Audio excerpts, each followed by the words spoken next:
ട്യൂബിലേക്ക് സ്വാഗതം. ഈ പുരപ്പുറത്ത് സൗരോർജ്ജ പ്ലാന്റ് സ്ഥാപിക്കുന്നതുമായി ബന്ധപ്പെട്ട ഒരു പ്രധാനപ്പെട്ട വിവരമാണ് നിങ്ങളുമായി പങ്കുവെക്കുന്നത്. മുൻപ് PM സോളാർ പദ്ധതിയുമായി ബന്ധപ്പെട്ട എപ്പിസോഡുകൾ ചെയ്തിരുന്നു. അതിൻ്റെ തുടർച്ചയായിട്ട് വേണം ഇത് കാണാൻ. പല ആളുകൾക്കും ഈ സ്വന്തം ഭൂമിയുടെ പുരപ്പുറത്ത് സൗരോർജ്ജ പ്ലാന്റ് സ്ഥാപിക്കാൻ ആഗ്രഹമുണ്ട്. പക്ഷേ ഇതിനു വേണ്ടി മുടക്കാൻ അവർക്ക് പണമില്ല. ലോൺ എടുക്കുന്നതുമായി ബന്ധപ്പെട്ട വിവരങ്ങൾക്കും അവർ അറിയാൻ താല്പര്യമെടുക്കുന്നില്ല. അങ്ങനെ ഉള്ളവർക്കൊരു സന്തോഷ വാർത്തയാണ് ഇന്നത്തെ എപ്പിസോഡ്. ദയവായി പൂർണ്ണമായി കാണുക.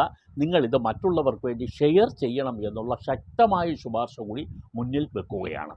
ഈ സോളാർ പ്ലാന്റ് പദ്ധതി എന്ന് പറയുന്നത് നിരവധി ആളുകൾക്ക് ഉപയോഗപ്പെടുന്നതാണ്. KSEB നമ്മുടെ നാട്ടിൽ വളരെ ചുരുങ്ങിയ കാലത്തിനുള്ളിൽ തന്നെ വൈദ്യുതി ചാർജ് വർധനവ് വരുത്തിക്കൊണ്ടിരിക്കുകയാണ്. ഈ അടുത്ത കാലത്ത് തന്നെ ഒരു വർധനവ് വന്നു. ഒരു വർഷം കഴിഞ്ഞാൽ